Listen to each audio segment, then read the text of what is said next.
So just to put it out there for everyone else, we've just come off a tasting with the American brand ambassador for Diageo. Maybe none of the British ones wanted to speak to us. Who knows? That's totally possible. So Greg from New York. Lovely chap. Talked us through a couple of whiskies, through the Oban 12, the Lagavulin 12, and then I pushed him for an extra one while we had him and went through the Talisker 14. And yeah, we were just saying, super well put together. Really well balanced, right, Mike? I think this is what people forget. So they are more expensive. And look, we're not here to tell you must buy them. Mm-hmm. We're trying them for free. Yep. They are every single one of the three we've tried so far, the Talisker, the Lagavulin, and the Oban, all really well balanced, like no off notes, and you can pick out the flavor notes, as in you say what you think it is, and then you read the tasting card and you go, oh, it is that. Yeah. Or at least close, right? Again, I pulled it out on screen when we were doing it. The Kalila 11 from last year's release. Unpeated Kalila, absolutely banging in my humble opinion, and was up there for Whiskey of the Year 2024. Talisker that I said I'd never buy again, I bought. Special, that was outstanding. Hollow words. Disgustingly shallow human that I am. I never said that, by the way, just in case people lump me in with Mike. I never said that. And then I fucking caved when it was... I'll keep buying it. Over half price. Probably 3/4 off. I don't know what it was. This is what I mean. They are outstanding whiskies, maybe not catered to the everyday whiskey drinker or the everyday whiskey nerd. They're probably someone that might have more cash and could probably just go and drop a couple of grand on the entire collection and be like, I've got... Because if you went and bought that whole 2025 special release, a grand, my God, like a couple of grand, but you're going to have such a variety of like whiskey. And like you said, assuming they're not doing a fucking tequila cask again or mezcal. Yeah. Do you know what? I think I did see mezcal somewhere. Particular. Well, there's still one because the Teaninichs are rye, right? True. That's going to upset a lot of people. But fortunately, the Oban to get into that. Fortunately, the Oban, the three we're trying now, are not. So the Oban is Burbs. All three of them are around 55 to 56, 57%. The Lagavulin is a mixture of refill sherry. And Oloroso refills. Yeah, but refill, that's the important difference. So way less, the notes are really dialed back, right? And the Talisker, what was it Greg said about the coals, Mike? So they've basically taken volcanic rock from Skye, heated that to 3,000 Fahrenheit, whatever the fuck that is in real weather. Hot as fuck, I think. Like when you put a pan of chocolate in the microwave and then you take it out and take a bite into it. If you put a pan of chocolate near the microwave, not even in it, hotter just for than a the second, and then you're like, you have 30-degree burns on your ear where it's leaked out and sprayed. Or a slice of pizza just flaps on your face. So they put the volcanic rocks into a basket and then basically slowly recharred or retoasted the barrels that way. It's a really slow burn and recharge. So that was like actually quite interesting because I do wonder what that would do to the casks. If you think about, does that more char, surely? Pause. Yeah, but like if you think of like, if you burn a steak, like flame grill a steak, you are absolutely, it tenses up. It's looking like, that's why you got to let it rest. I see the heat make the casks go brittle. So if you think like you're slowly doing it, I don't know. I'm just like, it could just be absolute marketing bullshit. But you think about it, I feel like just gently heating that out, who knows? It might have a different impact on the cask. All I'm going to say is Talisker is bloody lovely. All three of them. I mean, look, we deliberately, here's the deal. We were asked to try the Oban and the Lagavulin, and Mike was like, and the Talisker. But they're the three we would have tried anyway, probably first out of the box. I really like Oban anyway, so and Lagavulin and Talisker, no brainer, right? So we've gone for the three ones to start off with where we felt we couldn't possibly be disappointed, and we absolutely are not disappointed. We haven't reached for the Klein leash to see if the waxy notes really are there. Yeah. I treaded lightly around that one. I was like, I can't wait to see it because the fucking other stuff's been shit recently. Well, we because your 14's been fucking absolute the batch variation in the 14 Yeah. currently is. I don't know how much waxy notes you really get in Chinese these days, so we were fascinated to try it. So where do you want to go first, Mike? The Oban? Go with the Oban. I think do them in the order we did them. Maybe switch into the Lagavulin after the Talisker. I don't know, because I like the fucking Let's go hellfire. with that. We've literally just been giving our thoughts, so these probably come quite quickly. So the Oban is very maritime, really is, like loads of kind of like salty sea air. But still light tropical. Light tropical, loads of peach, bags of peach. Mike also gets, what did you say you got, Mike? Mango and lime, which, you know, like Yeah. the ones you, if you venture into London like I do so frequently and go into Pret and there's basically nothing left but a bit of mango and you get like lime chunks in there, squeeze the lime over it. Lovely. Nice. That. I could see you get, like, for me, things like lime and coconut is really background. Peach is just right there up front. You mentioned short crust pastry on the nose as well. So I did when I went back. So when I went back from the Lagavulin to the Oban, I got nothing but peach. When I went from the Talisker back to the Oban, short crust pastry and I think I said lemon again. But it's syrupy, isn't it? It's there's honey. There's ever such a hint of ginger. It smells thick. Do you know what I mean? Mm. If you closed your eyes and smelled it, you're expecting something really viscous when you like actually Oily. your palate. Yeah, and then it just continues. But it's maybe got a nice kind of fresh ginger spice, lots of honey, lots of peach, oily on the palate. Really, it's interesting because, as I said, I haven't even tasted Oban for about a year. It's not something I buy.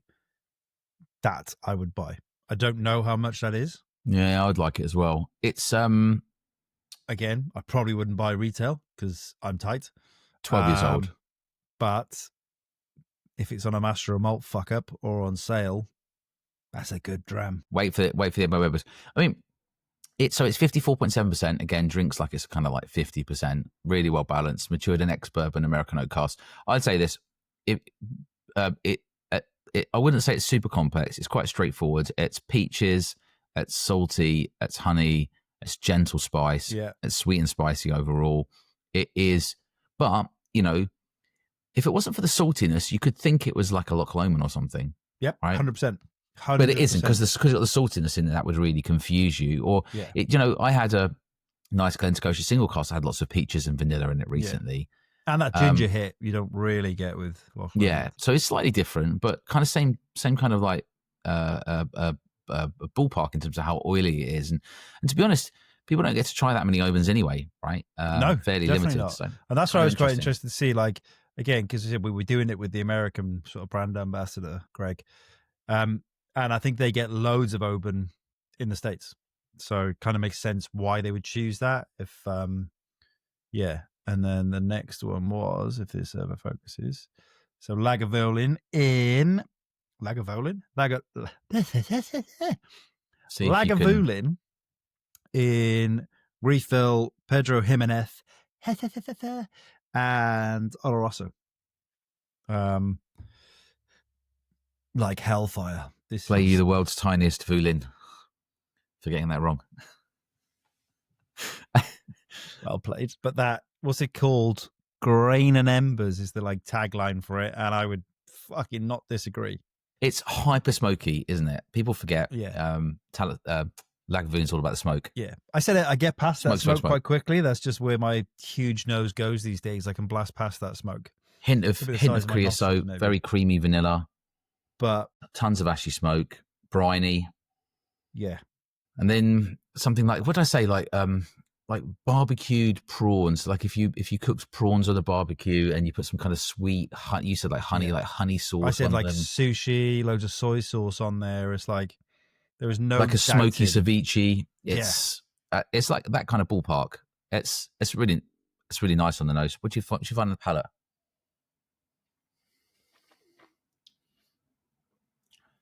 Oh man, it's really good. It is super smoky. It is absolutely like just a right. If you'd have told me that was, you could tell me that's a 5-year-old because it's got that peat hit or smoke hit. It's only 12 years old, isn't it? So it's not like it's Yeah. old, but yeah. But then you look at Lafroig's 10. You still get like a fair bit of smoke carrying through on those. That must have been some bloody heavily smoked malt, because that's retained a lot. Oh, Cool. they say fruity, sweet, savory, spicy, salty. It is very salty. Yep. Oily. Both of fair. the Oban and the Lagavulin. If you don't like salt, don't bother. They are super salty.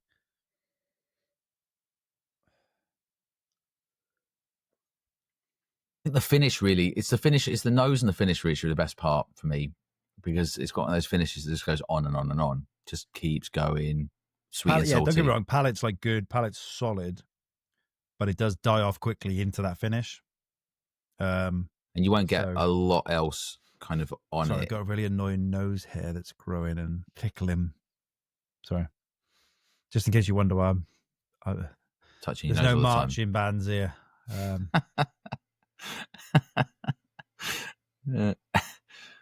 Savage. Unlike other podcasts, we are not fueled by cocaine. No. I'll edit That's that just out. coffee and whiskey. I'm gonna have to pour a bit more Talisker, I think, because man wants to sleep. Yeah, They must sleep. Oh mate, I got 9.5 hours sleep last night. 3 full sleep cycles. Outstanding work, mate.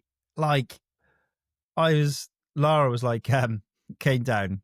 I'd put Isla to bed. I was sat there watching Red Zone on my phone, and she went, she just paused the TV, looked at me, she went, "Are you going to be watching fucking NFL all night?" I went, "Yeah."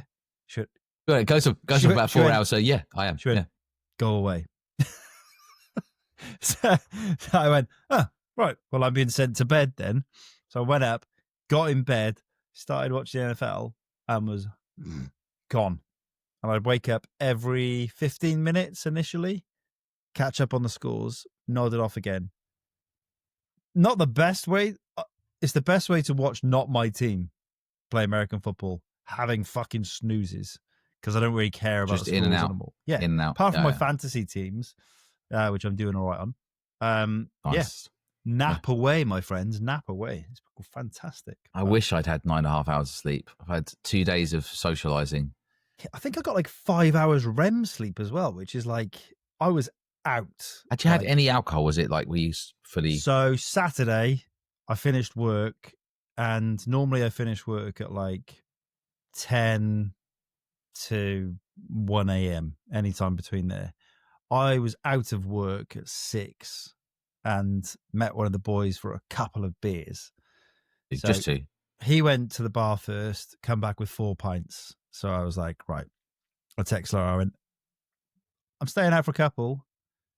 She went, "You've got 2. You've got 2 in front of you already." "Don't lie to me," because she knows who I was going out with. "It's going to be 4. I went, "Probably 6." And she went, "More like 12. I went, "Correct." And I didn't get shit. So to me, that was a fucking pass. So, yeah, we'd done these 2 pints, and I was just chatting to Laura on the phone Guinness. quickly. No, lagers at this point. You just next lager? No, because we were... I don't know if you've been down London Bridge. There's like a pub down an alleyway, the really old-fashioned I know one. exactly which. There's 2 pubs next to each other down alleyway. And I go to the outside bar. Yeah. Because the hatch thing. One's Green King and the other one looks more rustic. Like, "I want a Guinness." And he went, "I'm not getting you a Guinness. There's like, it's taking 20 minutes to get served because everyone's buying Guinness and everyone's an arsehole." Because it just slows the whole thing down. I went, "Fine, I'll have a lager." That's not probably just order. You just ordered 3. You just ordered. You said 2 Guinness at a time. Called Lara, chatted away, slowly sipping my second pint. He disappears, comes back, and I was like, "Yeah, got the green light." And he went, "Good." Put down another 4 pints and pulled out 2 whiskeys from his pockets. And I was like, "Oh my God." So there was a point, I think it was 9:30. Still early. I went, "I'm going to miss my last train if I don't leave soon." And he went, "It's 9:30. I was like, "I'm smashed." That was 3 hours after you'd been done the pub. We carried on, and I think I got like a home or midnight train or something stupid again. And usually I'm quite, I hate loud drunk people on the train. Alas, I was the loud drunk person on the train, very similar to on the bus where I was singing. I joined in with a group who were drinking. I was having more cans on the train. I had a burrito. They were calling me Burrito Boy. That was my nickname. We were singing songs. So you're having a Everyone hated burrito, us. drinking their tinnies. Best night ever. And I woke up and Laura was like, "Feel all right?" I went, "Feel fine." Absolutely, whatever. I was like, genuinely, feel absolutely fine. Not even a hint of a hangover. We went pumpkin picking at lunchtime, and I wanted to stuff my head inside a pumpkin and die. The hangover kicked in at You were still drunk. You were 2 p.m. still drunk in the morning, 100%. Hangover kicked in at 2 p.m. And I wanted to be Jack-o'-lantern, just have a pumpkin on my head and cry. You should just had the problem there is you should just had one more drink and just eased off the hangover. Yeah. Right? I think you needed to have, if you had a midday drink, I bet you'd have been fine. I took a Cutty Sark to bed from the holiday collection. So are we trying this Talisker burrito boy? Talisker. Burrito boys. Talisker. Yeah. Gap year, Talisker. Talisker might be my favourite one. Of the three now. I don't know. Admittedly, I thought it was the Oban, then the Lagavulin, and now Talisker's a bit different. Fruit. It's changed for me. Apples. Well, I mean, I said strawberry chewits for big time. Strawberry Jolly Rancher, as I said. Bit of for our American folk. Your typical pepperiness that you'd expect. Jolly Rancher.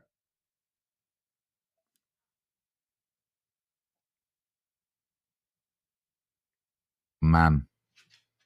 Yeah, I really like the Talisker. That is good.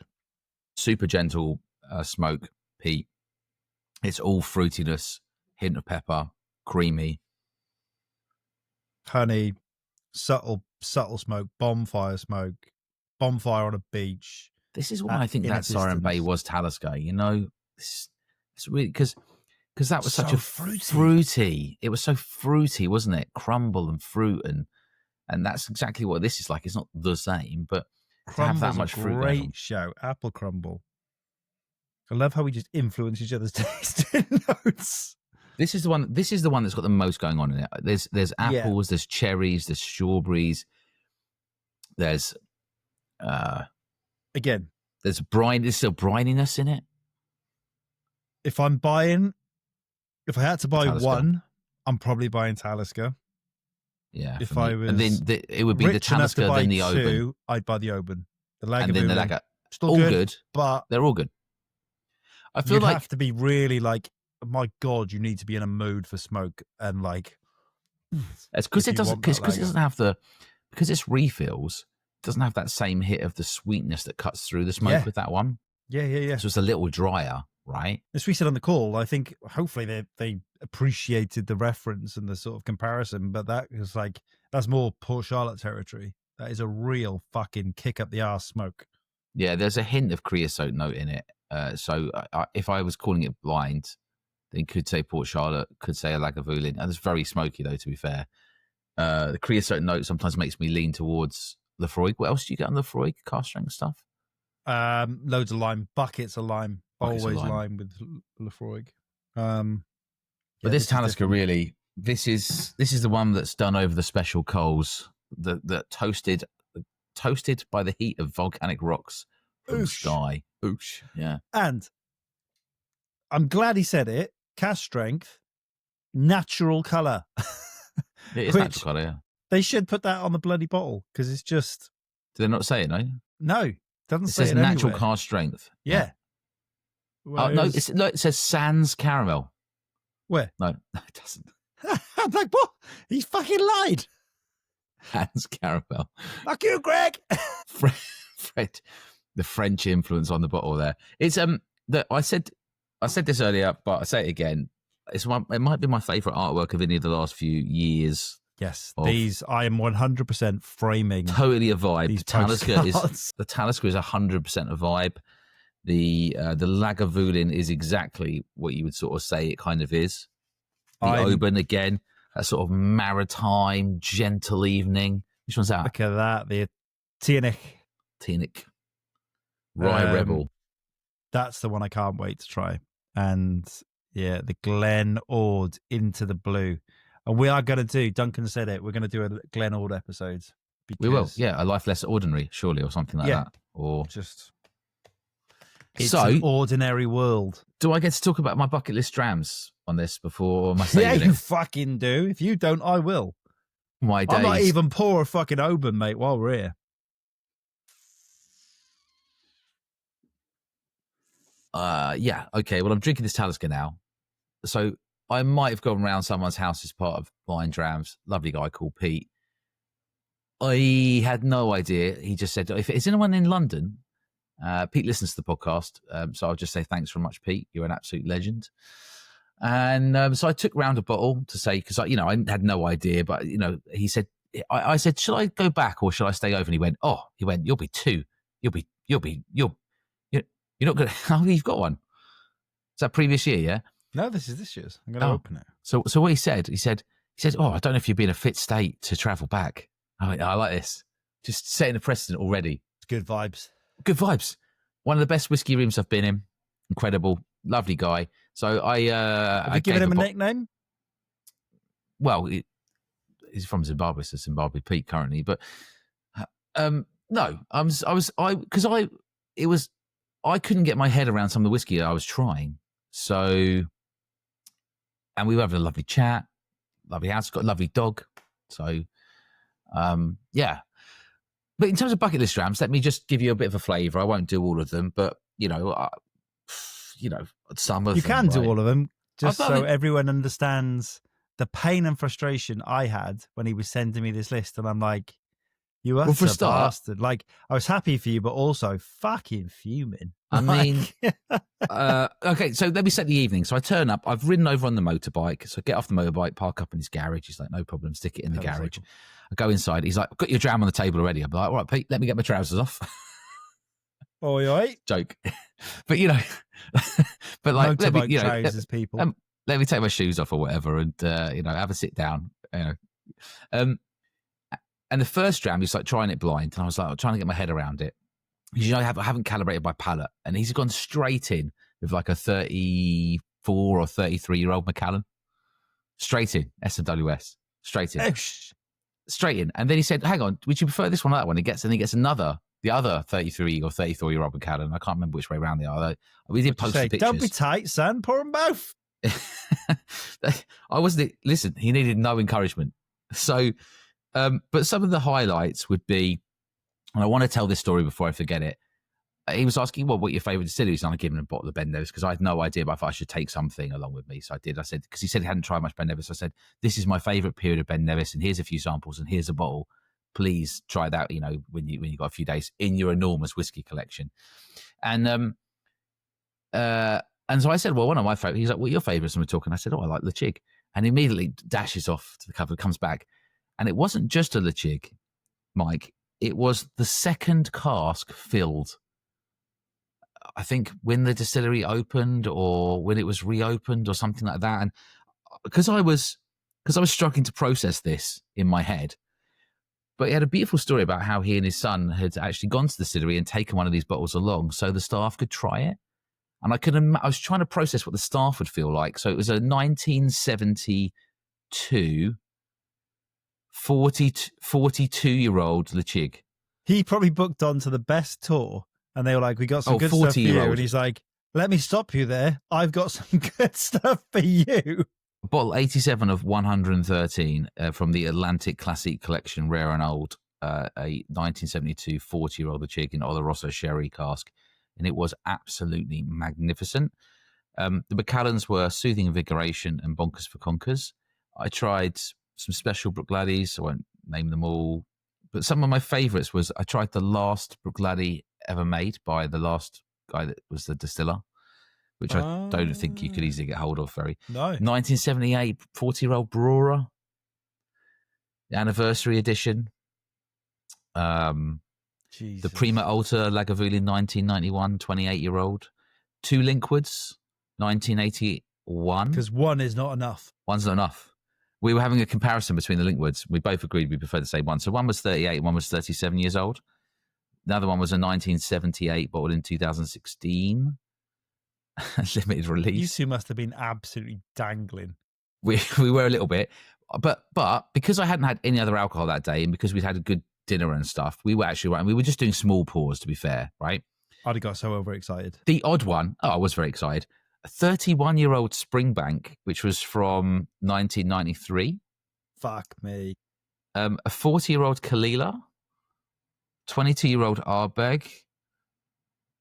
It was just bonkers, Sorry, really. a 40-year-old Kalila. But within that, because he was mostly drinking like the peated stuff, and to be fair, he was bringing me a lot of this stuff. I was happy to drink whatever. I was really just happy to have an evening away from the kids, to be fair. And I saw the Pappy, and I've never tried Pappy, and he must have seen my eye go to it. And he was like, "Oh no, yeah, you can try the Pappy 23." But he went, "But I don't think that's the best." Right? It was very, very, very good. Right? There was a William, a Weller. There was a Weller bottle, which was barrel proof limited edition, uncut, unfiltered, 62.65%. It was a barrel proof Weller, and he was like, "That's my favorite bourbon," and it was insane. Yeah, I think that was. And do you remember that bottle that you had at that, the one where you were raving over that had the tokens at the fest? At the Thomas E. Hardy. Yeah, you had that. Yeah. Yeah. What do you say? Average. I don't know. I was really just going more with his suggestions. I tried 4.1 Black Art. He was like, "It's my favorite Black Art." It was incredible. From the vast majority of the evening, my palate was on point. I have to say, it was only really near the end, and so I think only one whiskey was over oaked, despite the age.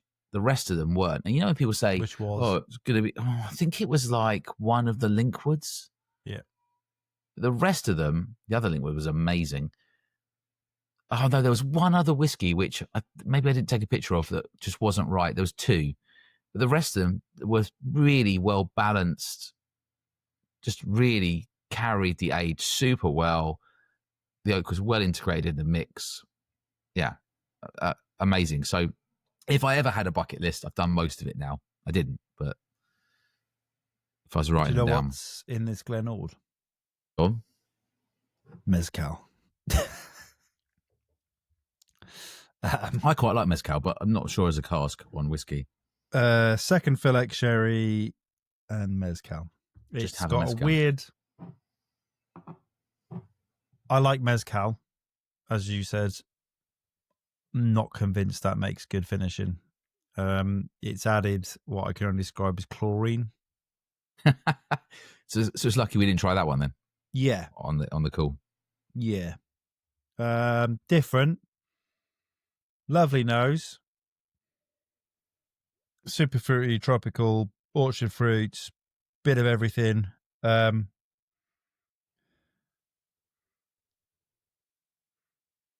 Oof, there was a really good Glen Grant as well. Getting into Glen Grant. It's nice on the palate, mate. Good mixed fruit. But then there's just this weird mezcal chlorine note, which sometimes being not ordinary isn't great. I'm close, Mike, and people that tune in occasionally. We are getting close to moving, and so we're soon going to have don't jinx it. No, is it all done? The last documents are in. We're going to be close to moving to the old exchanger. I can't wait to make you spend loads of money on making a fucking underground whiskey room. The way one where your dog isn't allowed. Yeah, but that's the ladder. There's going to be a ladder that goes into a room where nobody else can get to. No, because that'll be on the podcast. You just go. He'll just be barking at the bottom of it because he wants to get up. I'll have to get him a winch system. Yeah. So I just have to winch him up and he'll be like a laundry chute, like Home Alone or whatever, like American something House. like that, right? To be fair, he's so small I can just carry him up if I want to. Fucking throw it. Then he won't be able to get down. So tantalising close to be able to actually have some of my bottles as a sort of backdrop and sort of more of a frame of reference. Yes. So let's see. Can't wait. Let's see. Could be in time for Christmas. And currently I've started to coordinate a Christmas whiskey liqueur competition. Oh, have you done it? Have you got the ball rolling? Started to reach out to people, yeah, 100%. Yes, I'm fucking genuinely. I had a hot chocolate at the pumpkin thing on Saturday just to try and get rid of the sugar to get rid of the hangover, and I was like, I can't. That's what you need on a hangover. That's what you need. You want sugar, don't you? Sugar and fat. Just let your body get back to natural, like what it wants. Yeah. Good. Yeah. Good. So there's a few. There's like unlike this Glen Ord, distinctly average. Well, probably a reason they steered us towards the Oban and the Lagavulin. You're just lucky when you went Talisker. He went, yeah, okay, Talisker. Yeah, okay, we can do that one. So we do the Ord. No. No. Time's up. Time's up. Bad connection. Yeah. Please. Well, I think that at some point we should do a no, what we should do maybe is do a live and go through the others at some point. Let's just try before we end it. Let's just try the rye. Come on, let's just do it. Oh, okay, fine. If I have to, we get one more glass. We'll try the rye. Oi, oi. Hey. I'm going to really enjoy drinking the rest of the Oban, the Lagavulin, and the Talisker. But I shall have to save them for a different day because my liver has taken a certain punishment. I think we should do a live. Yeah, let's do a live. I've got loads of them left. I've still got half of each one left. Yeah. I think we could do all of them. Also, someone's challenged us to this competition of core range whiskies. See how fucking angry I just got then? I just caught myself on camera. Someone's challenging us. I was like, it's not like that, in a nice way. So Dan's Drams has given us, well, we had a big night out a couple of weeks ago or whatever. I did with Dan's Drams. And as part of that, he was like, please try these core range whiskies. There's 16 of them from across Scotland, and we don't know what they are. They're blind. And the whole point is that you score them out of 100. Yeah. Yep, that's the Teaninich. So I've poured some of that. 8-year-old. It says, our first single grain Scotch whiskey bottle made using rye. Like Denmark or whatever on that photo. Probably fucking a little nod to Storning before they fucked him off. Yeah, sort of a two fingers to Storning, really, isn't it? Listen, lads, we'll do our own rye, all right? So what's this? 8 years old, 60.3%. And I'm not looking at the tasting notes. Oh, wow. That's bonkers. That is... It's going to ruin my palate. Cardboard box. Teaninich always has cardboard in it. Always. And I'm like, why do you want to drown the taste of cardboard? Cardboard. That is sushi. That is wasabi and soy. It's so much a rye. Baking powder, you've ginger got to love, on the nose. You've really got to like rye. This is why I feel like rye has to be part of a mixed mash bill. I fucking love rye. That is gorgeous. Oh my God, that's good. So let me be the counterbalance to that, which is... Sorry. Mike's wrong. Mike's not wrong. Like, it's not like you couldn't drink it. It just isn't my favourite thing. Like, it's better than the Fielden rye from Somerton, which really upset me. It's more in the whiskey territory. Curry leaf, yogurt, mint yogurt. Curry leaves, yeah. What's this got? Green herbal, spicy nose. Be honest, cardboard's the most overwhelming note, right? Initially. Nose. It's gone for me now. And so what else do you get other than cardboard then? On the Literally, nose? curry leaf, yogurt, mint yogurt. Curry. Gingerbread, ginger snaps, everything ginger. Weirdly, Weirdly, rye bread. Rye bread, yeah. What have they said? I can see. Okay, I can see what you say. You know, if you get like a curry and you mix in a bit of yogurt, sort of, I could see that. That's pretty good. No, like the rayata, like, the rayata, the stuff you dip. Rata. Is it rata? Rata. Rata. Rata. Someone let us know. Sounds like a fucking Street Fighter fighter. Like the yogurt that's got cucumber mixed in it. Yeah, cucumber and mint. What have they said? Creamy vanilla, light acidity, green slight perfume. There's a sides. slight perfumed acidic bit of perfume. Their tasting notes on this are fucking loose. They're not tying themselves down to anything on that. Someone's come back and gone cardboard. They've gone, listen, we can't put cardboard, and they've gone, all right, curried yogurt. Not putting that, lads. Not putting that. What can we say? Say it's slightly acidic a little sweet, and there's soft fudge. They've said, and some I green fucking notes. love that. Green notes, not green apples, not green fruit, just green.